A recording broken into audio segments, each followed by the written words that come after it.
কেমন হয়েছে?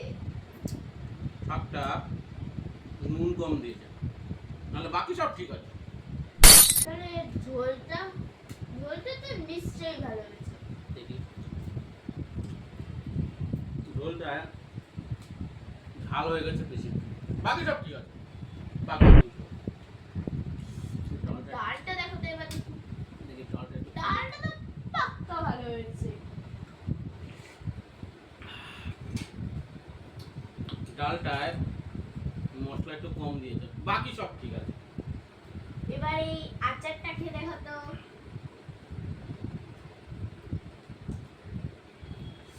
আচারটা সব ঠিকঠাকই আছে মনে হচ্ছে। হ্যাঁ, বাইরের রান্নাটা সব ঠিকঠাক আছে, আর মায়ের রান্নাটা কিচ্ছু ঠিক নেই না। এই রে, কেস জন্ডিস হয়ে গেল।